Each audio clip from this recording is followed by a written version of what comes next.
Welcome, everyone, to the 47-minute webinar.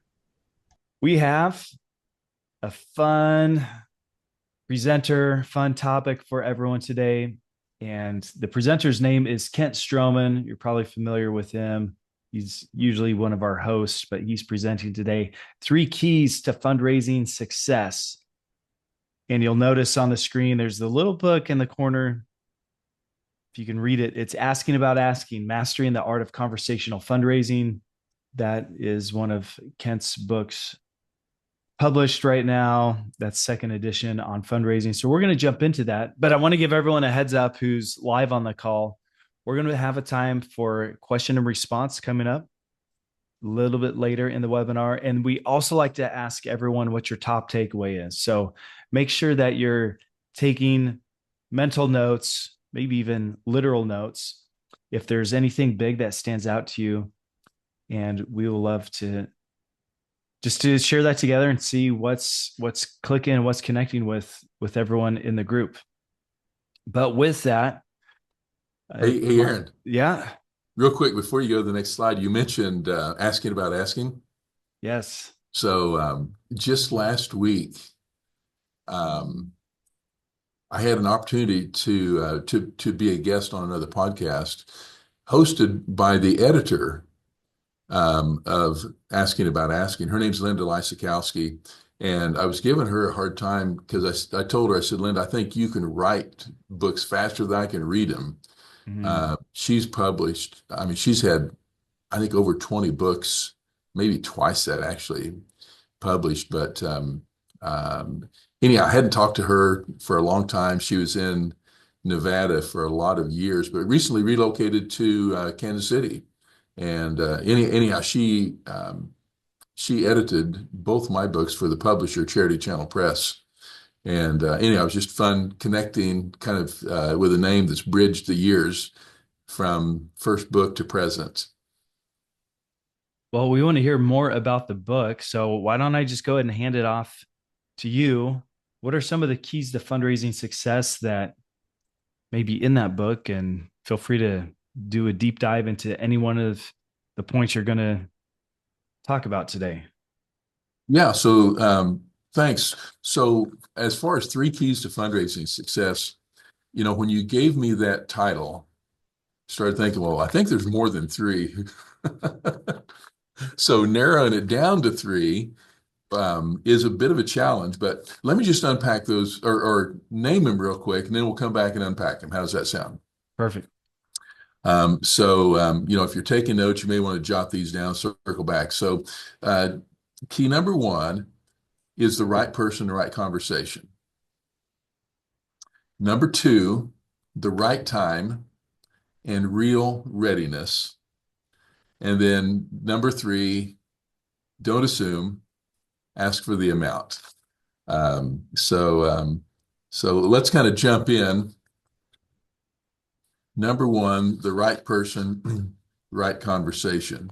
So, one of the things, and I don't know, maybe everybody's heard this, but people say that people give to people.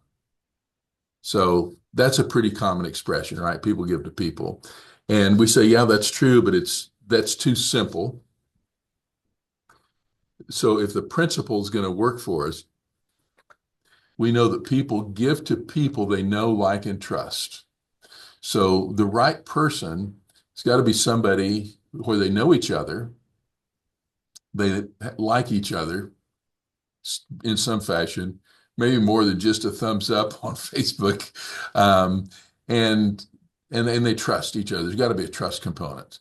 So people give to people they know, like, and trust who ask. So it's possible for somebody to make a gift without being asked, but in my experience, that is just a rare exception. And people want to be engaged in a relationship. So that's when we talk about the right person, the right conversation. It's a part of a relationship, not just a transactional thing.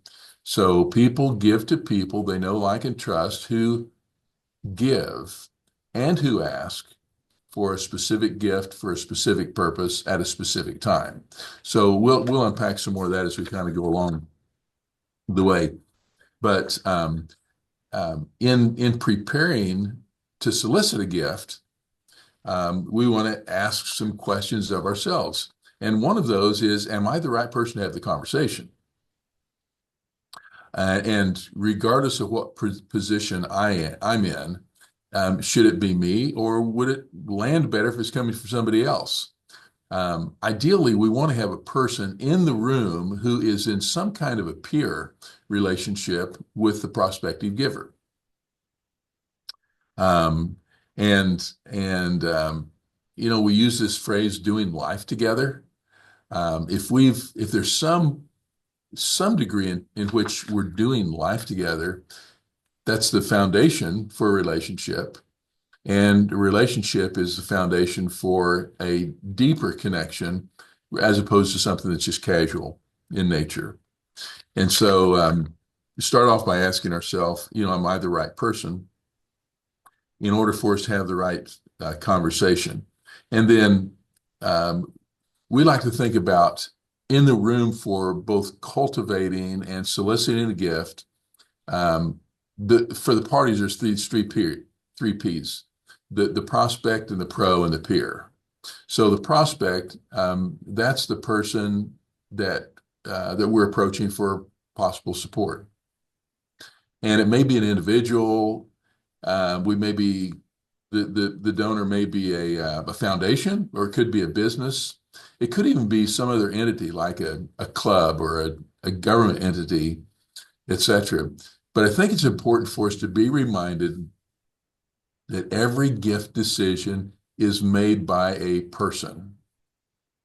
And so even if it's a government grant, eventually there's a person, maybe a room full of persons that are making a decision.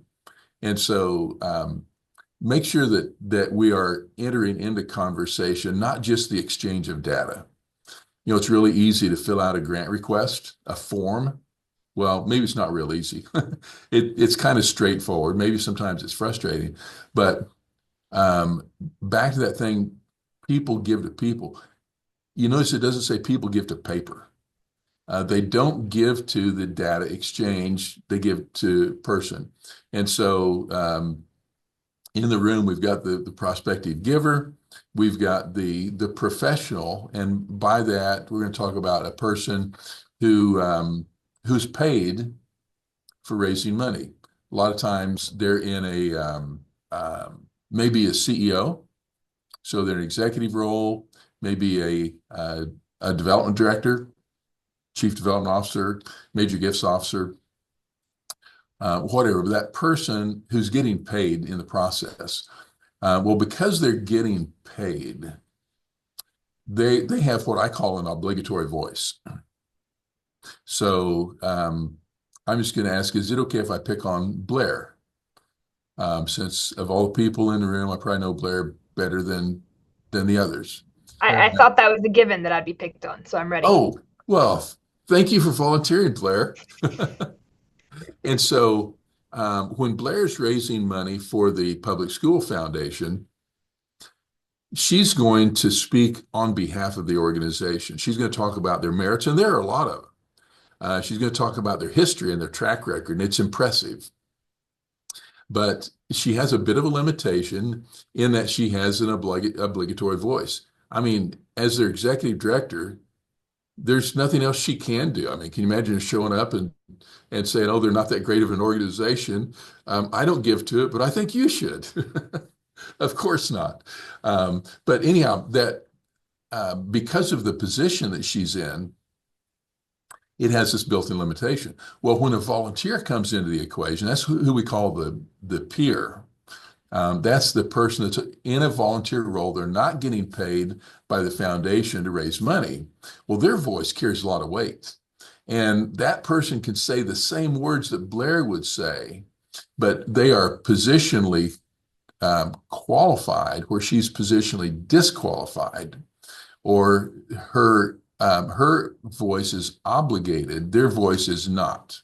So they have the non-obligatory voice. So bringing all those people together, those three parties, leverages the conversation in a way that you just can't substitute if there's only two of the people in the room if you have no peer. Mm. And in a similar fashion, if there's a peer but no pro, that's a limitation as well because we don't have the name and face of the mission that's in front of us. And so when we think about right person, right conversation, a third thing I wanted to mention is what happens when you don't have the right person? And so really from the trenches, and who knows, there may be another story that comes up, but I was reminded about a situation where um, I'm trying to remember right now. This has been quite a few years ago. I don't remember if this was direct or through a third party. We had a very high capacity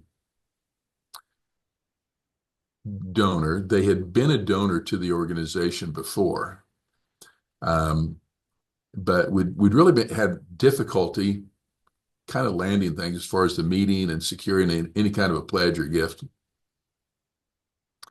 Well, I get a message. He said, I will never give to the organization again as long as he named a name. It was the CEO. He said, as long as he's president. Ouch. So, well, now I don't know about you, but to me, at the least, we call that an obstacle. Mm-hmm. Some people, you might think it's a barrier. An obstacle is something you can get over. A barrier, you can't penetrate. And so this is one of those places where discipline really kicked in. And I remembered my mentor told me, he said, Kent, every gift is an invitation to cultivate further. Well, this guy's last gift had been years and years ago, and it was a significant gift. I mean, it was a six-figure gift. And so I thought, well, it sounds like he's not ready to give right now. And I felt a little awkward when I had to go to the CEO and relay this message. Of course, it wasn't my place to ask him to step down. And frankly, it's not the donor's place to ask him to step down, but there's an obstacle. So I said, we just have to continue to befriend the guy, engage in the relationship, build the relationship. So, what did we say? We've got the right person, the right conversation. We kept nurturing that, and eventually, we ended up with a gift, a pledge that was just under $1 million.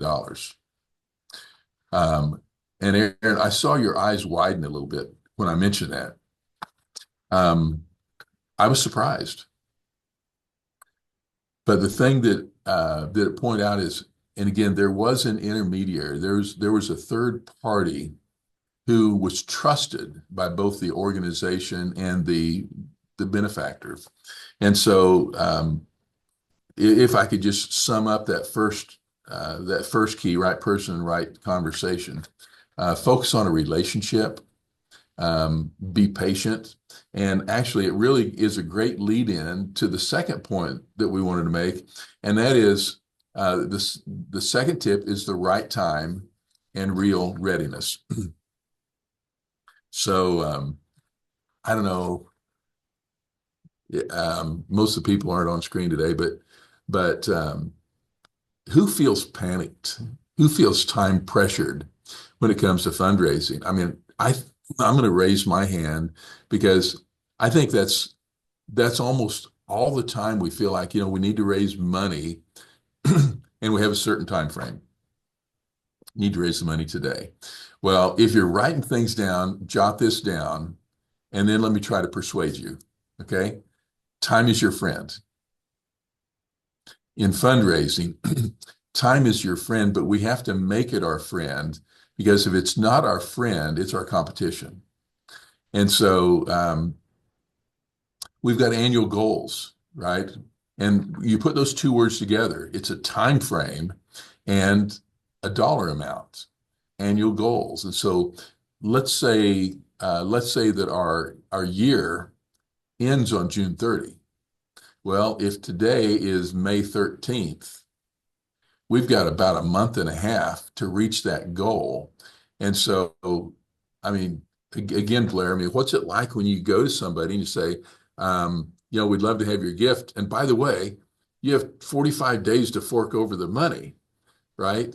Well, for somebody, that 45 days, that may be the right amount of time. But when if we're forced into leading that way, it just complicates the entire thing.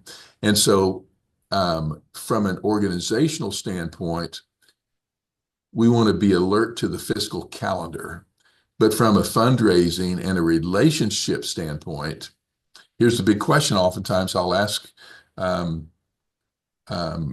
charitable leaders, are you giving your staff, your fundraisers, the luxury of enough time that the donors have enough time to be as generous as they want to be? And Aaron, you remember a couple of cycles ago in the Asking Academy, we had a team go out and they were meeting with a couple who had contributed to the organization. The largest gift they'd ever made was their last gift. I think it was $19,000. And that was at least 2 years, maybe longer, since that last gift. Well, they set up a meeting to meet with this couple. Now, if the largest gift you've ever received is $19,000, how much money are you going to ask for?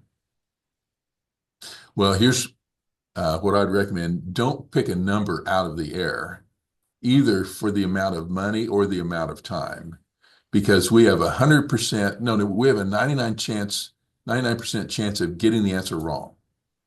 And I'm so glad we equipped this team not to do that. So they went, sat down, and here's what the couple told them. They said, we know how much we want to give, but it's going to take us some time. Okay. How much money you want to give? Now, I wasn't prepared enough. There's no way I could have been prepared enough for what they said they wanted to do. A $19,000 donor, they want to give $1 million. $1 million. How do you react to that? We want to give $1 million, but they said it's going to take some time.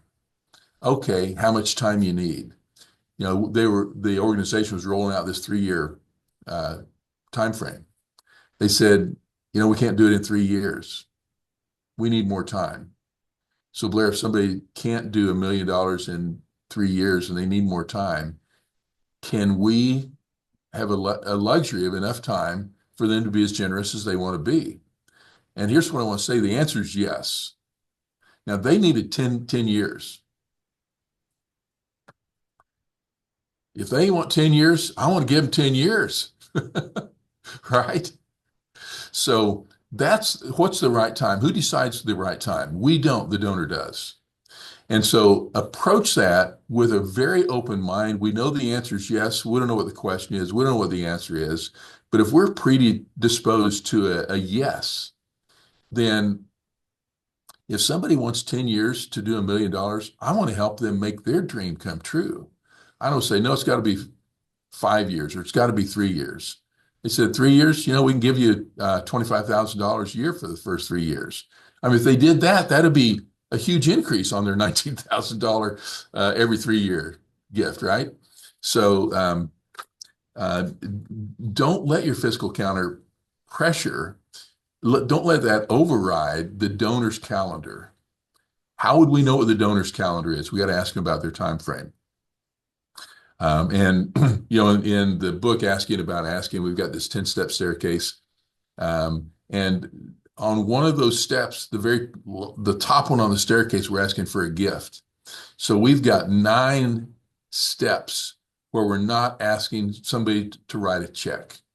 And on those 9 steps, they're telling us what kind of check they want to write, when they want to write it, what they want to write it for. So again, find out what they want. This whole thing about asks that are driven by a quota, that drives donors to the exit. And so if, as a fundraiser, if you have a quota, let's say you're a development director or even a major gift officer, whatever your quota is, I would urge you to make that invisible to the donor because they don't care. That's not why they want to give. Okay. They want to give because of impact. And you've got stories every day about the impact of donor giving, how that's impacting the mission. Lead with those. Don't lead with the data about facts that are real to you, but 100% irrelevant to the giver. And so that takes us to this other thing. And let's see, this is May.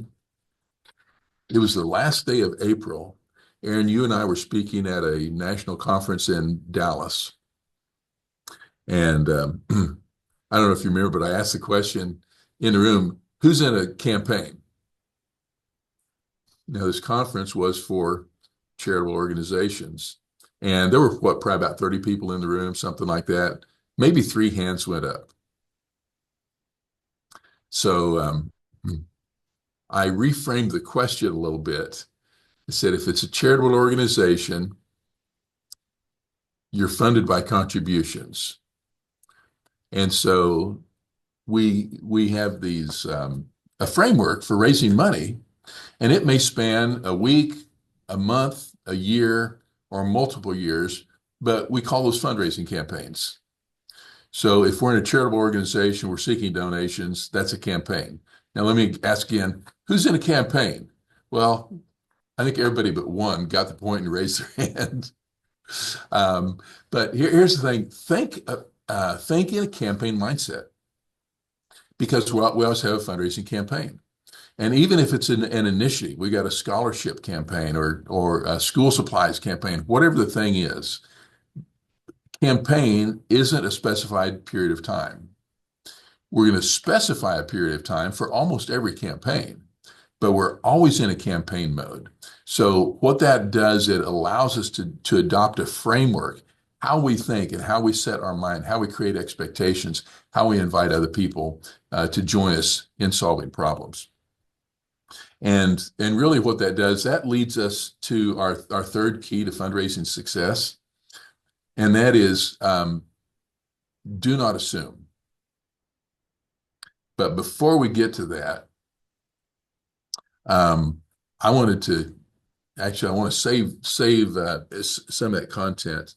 I want to take just a minute for question and response. I feel like I'm doing way too much talking, and I'd love to listen and respond to some questions that might be in the room. If you want to voice it audibly, or if you want to put it in the chat box, what are some of the questions that come to mind? Aaron, maybe a stimulated question in your mind. Somebody's got a work emergency. Probably a donor just showed up and wants to write a big check. I would definitely jump off of this call too. Any questions or topics you want to talk on when you think about 3 keys or any number of keys to fundraising success? Yeah. So you had mentioned in the first point, getting the right person in the room. So that could be a good self-evaluation, but also if you know that, in your example, the CEO was not the right person, there's that conversation. But how can you run a self-evaluation? How can we look in the mirror and really determine if we are the right person to be in the room for that ask? Man, I wish I knew the one answer to that question. That's a really good question. And so we said, don't assume. And there's 2 automatic assumptions. I assume I am the right person, so I forge ahead, or I assume I'm not the right person, so I do nothing. Now, one of the things that we recommend in the book, if there's any doubt or if there's just a lack of confidence, I'm going to tell you what to do with that. So, Aaron, can you think of a situation where we might be unclear?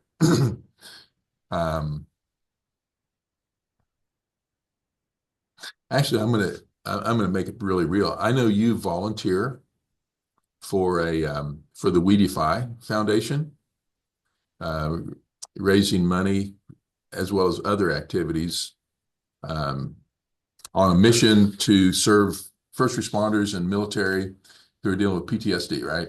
Mm-hmm. Can you think of a situation where you might question whether you're the right person to be in the room for a donor call? Oh, of course.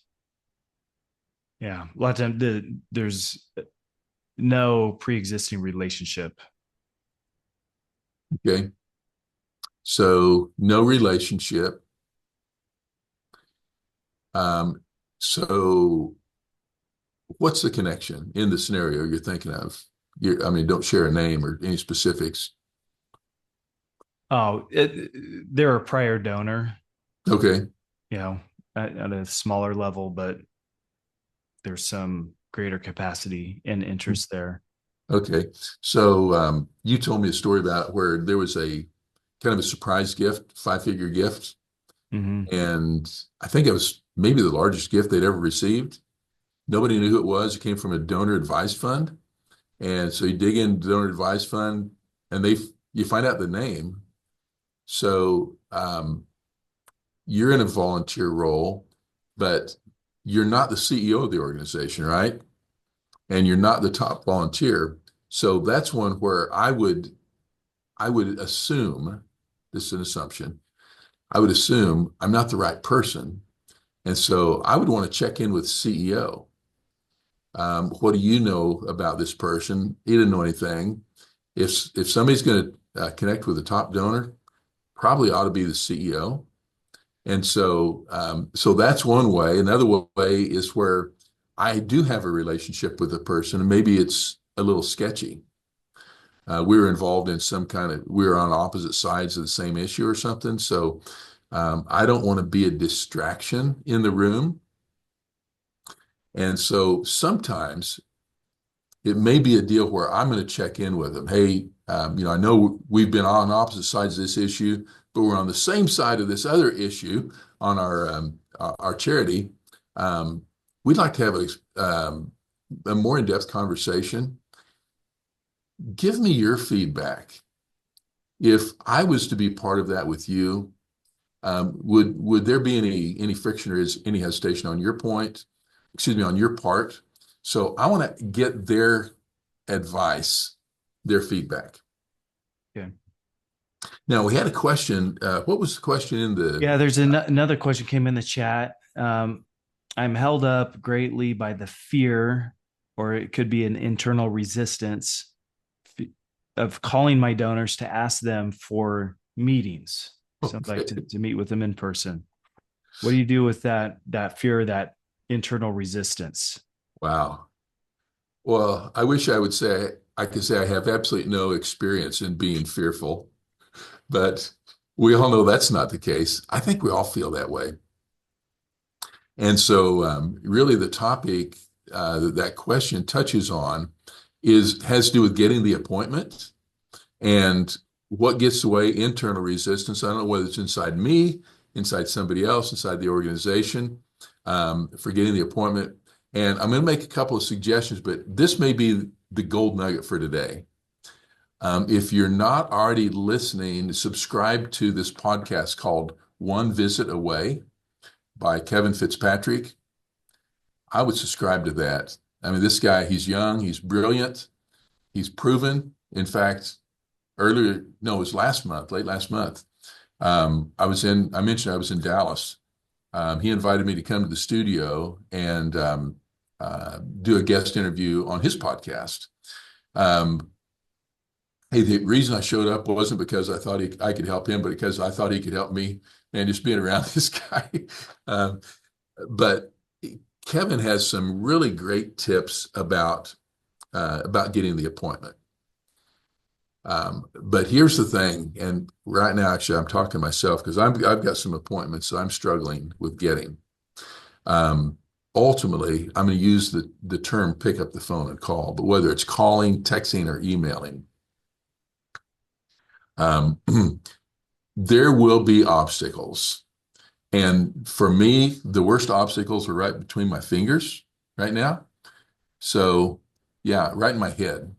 And sometimes things get in my head and they're really hard to get out. And that's where I find that even if I'm not part of a team, having a team member that I can reach out to, um, they can give me some accountability is a big factor. And we don't have to define all the steps between here and the finish line. We just need to define the next step. And I like to know what the next two or three are.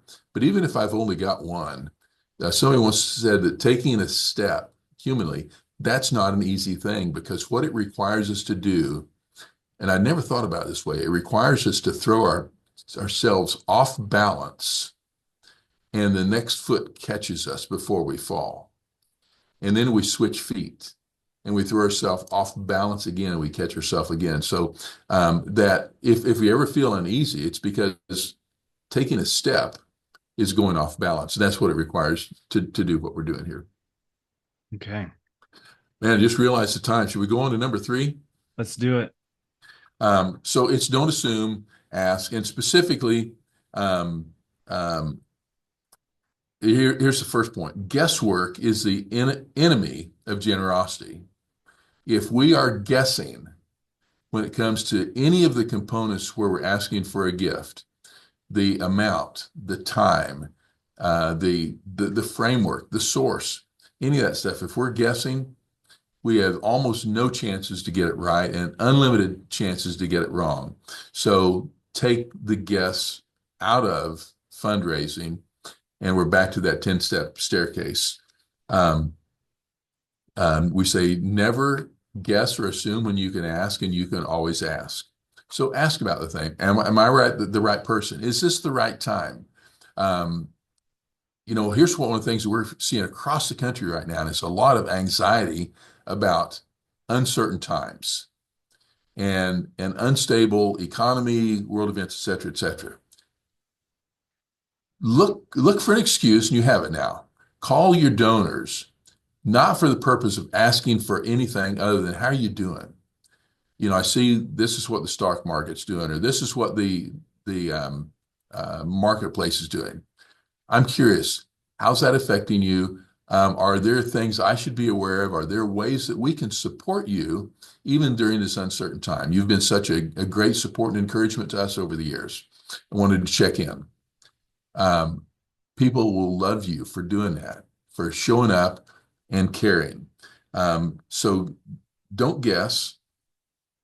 There are some individuals and some businesses that are making more money now than they've ever made in their lives. So don't assume that's not the case. Give them an opportunity to be as generous as they want to be.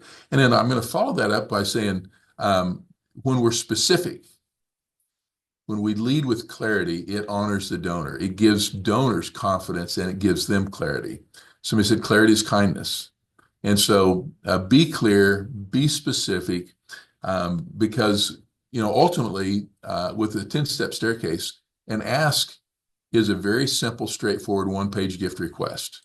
Would you give this amount at this time for this purpose? And why do we say a one-page gift request? Because it's really simple and clear, and it helps people know what we're asking for, and it helps them know what they're responding to, and that makes it clear, and that's kind.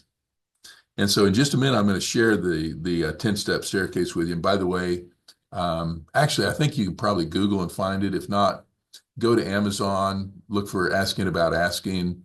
And in those videos, we share the 10-step staircase. There's a phrase that I hear a lot when we ask people for a gift. Well, feel whatever you feel led to give, or feel whatever you're inclined to give. And I want to give a caution. A lot of times we lean on that terminology because it feels polite.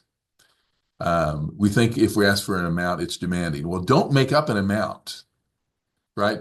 Don't ask somebody, would you give $25,000 before you know they want to give $1 million? So that's so vague when you say lead whatever you, give whatever you feel led to give, because that could just as easily be nothing, and you may as well just not even show up if that's what you're going to do. Um, if the if the relationship is important enough to develop, it's important enough to find out what they want to give. And so, in just a minute, we're going to go to we're going to wrap up with a big question off of the 10-step staircase. But in the meantime, I'm going to go around the room real quick and just ask for a top takeaway. Actually, let's do something kind of fun. Now let's do something that's not fun. What's your number one takeaway? And let's see, Aaron, I'm going to go to you first. And then after Aaron, let's go to Alicia. Um, Top takeaway, something you feel like you can put to use in your own life and work, Aaron. Number one takeaway. Yeah, I think for me, it's kind of a combination between the assumption. I think I assume because there's a certain task or list assigned to me that I'm the right person to be in the room. And so I think really going through my work with Weedify and asking the question, am I the right guy to have this conversation, or is there someone better? I think that's Okay. my big takeaway Okay. Excellent. thus Thanks, far. Aaron. Let's go, Alicia and then Blair. And so Alicia says, never guess or assume. Good takeaway. Let's see. Let's go Blair and then Bronda. Um, I appreciate how you kind of captured that prospect, pro, and peer, right? Like it's just an easy way to explain that to other people who don't understand it, something easy to remember.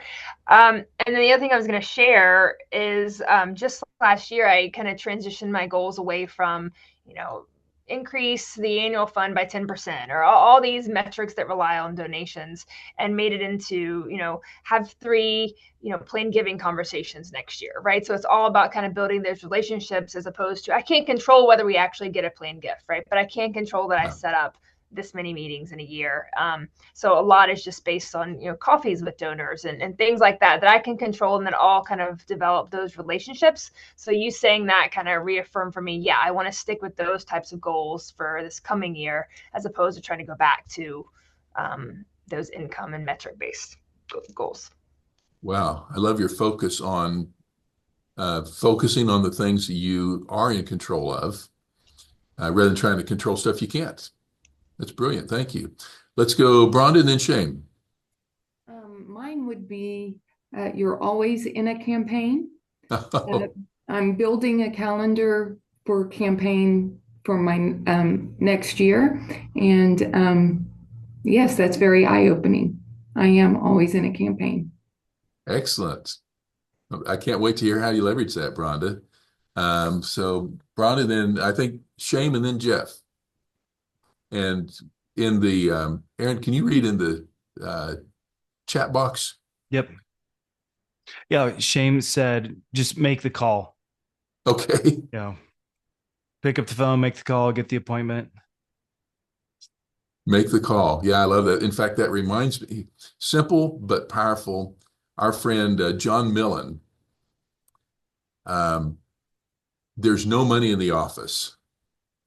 And if there's no money in the office, we got to get out of the office, whether it's physically, mentally, virtually, make the call. So let's see. Let's go to Jeff for a wrap up. Jeff, what do you got Hey, today? good morning. Good morning, Kent and Aaron. Sorry, my camera's not working too well today, but I think I'm kind of with everybody else. Just stay the course, stay resilient and Mm, focused, and try not to let the noise around us get us down too much. I think everybody's kind of in the same, at least those of us in this business, we're kind of all in the same boat right now, trying to figure things out and um, just again staying focused and resilient. So, by the excellent. way, are you going to be in Dallas for the AFP Dallas Fort Worth conference in June? Not this year. Okay. Well, I'm And multitasking right now. I'm trying to I've got a panel discussion coming up on corporate philanthropy. So I'm in the midst of Oh, trying to secure my panelists, and then I got moved. So I'm now having to retouch base with them to see if they can move with me to another date. So oh, I was hoping to see you guys, but I'm sure you'll be there maybe next time. awesome. Thanks, Jeff. Yeah, good to see you both. Hey, you too. Um, so for our wrap up, our grand finale today, and Aaron, I know you've got some announcements. Actually, hey, you want to do those announcements real quick, and let's come back and give the golden nugget. Sure. Let me start off by saying, in addition to your grand finale, a little bonus. Someone asked earlier, what is the 10-step staircase?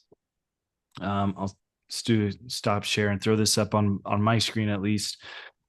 From the book Asking About Asking, there's a framework for climbing 10-step staircase, which is basically what conversations do we need to have before there's an official ask, basically.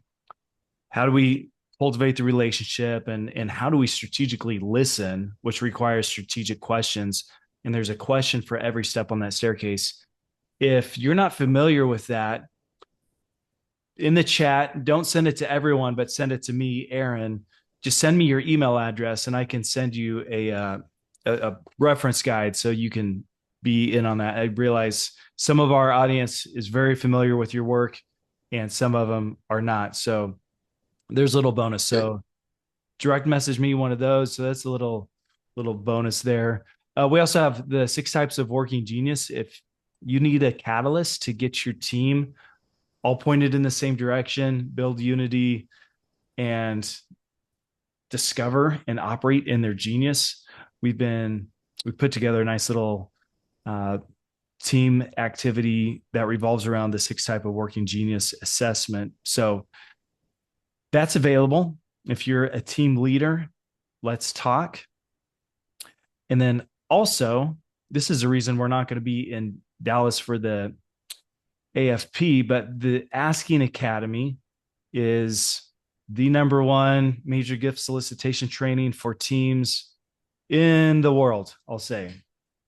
But we have summits coming up in June and also later in the year in October. We could probably squeeze you in if you want to bring a team to the Asking Academy in June, but definitely we should be talking about October for sure. But this is a way to bring some staff and your volunteers, or as in the language you use today, to bring some of those pros and peers and teach them how to have conversational fundraising when approaching the prospect. So concept down to tactics, role playing. How do we have the conversations? Let's play it out. Really, really good. And Aaron, did you say June? Yeah, June Okay. is our next summit. I'm going to whisper a word. Blair. Okay. So let's see. Hey, we're about out of time. Let's go to the golden nugget. Okay. You ready? You want to throw that up on Grand screen? finale. Yep. What do you got for us? Okay. So it's this actually comes from the 10-step staircase, step number 6, which is here's our question, which we're asking about amounts. At the appropriate time, what range of gifts should we be talking about? So here's the key. It is a gift chart. And if you are not using a gift chart with donor solicitation and cultivation, it's like driving with your eyes shut. You're going to run off the road. You're going to run into something on the road. With a gift chart in hand, you're telling the person you're talking to how many gifts and what size are necessary for you to achieve that. We're working on a $95 million campaign right now. And somebody says, well, that's too big. Well, you know what? The top gift is not $95 million. What is it? Well, how would anybody know?